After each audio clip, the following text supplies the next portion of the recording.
جادو کا پودا اور موچی۔ ایک گاؤں میں ایک موچی رہتا تھا۔ موچی جوتے بنا کر لوگوں کو دیتا جس سے اس کی گزر بسر ہوتی۔ موچی کے 3 بیٹے ہوتے ہیں۔ موچی اپنے 3 بیٹوں اور بیوی کے ساتھ گاؤں میں رہتا ہے۔ گاؤں میں موچی کی ایک چھوٹی سی دکان ہوتی ہے۔ ایک دن موچی کھانا کھا رہا ہوتا ہے تو وہاں پر ایک فقیر آتا ہے۔ موچی فقیر کو اپنے ساتھ کھانا کھلاتا ہے۔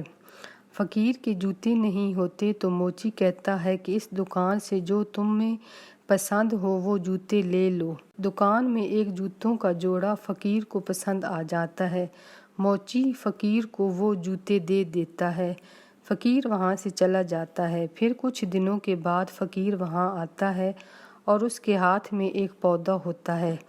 فقیر وہ پودا موچی کو دیتا ہے اور کہتا ہے اس پودے کو اپنے گھر میں لگانا اور اس کا خاص خیال کرنا۔ جیسے جیسے پودا بڑا ہوتا جائے گا تمہارے گھر میں پیسہ آتا جائے گا۔ موچی بہت خوش ہو جاتا ہے اور خوشی خوشی وہ پودا اپنے گھر میں لگاتا ہے اور اپنے بچوں اور بیوی سے بھی کہتا ہے کہ اس پودے کا خاص خیال کرنا۔ اب سب گھر والے پودے کا بہت خیال کرتے، اسے ہر وقت پانی دیتے اور اس کا خیال کرتے۔ اب پودا بڑا ہونے لگتا ہے تو موچی کے جوتے زیادہ بکنے لگتے ہیں۔ پھر موچی کا ایک بیٹا شہر جا کر ایک جوتوں کی دکان بناتا ہے۔ اسی طرح سے ان کے پاس بہت پیسہ آنے لگتا ہے۔ پھر موچی اور اس کے بیٹے جوتوں کی فیکٹری لگاتے ہیں۔ سب شہر چلے جاتے ہیں اور پودے کا خیال کوئی نہیں کرتا۔ اب پودا سوکھنے لگتا ہے اور پودا ایک دن سوکھ کر گر جاتا ہے۔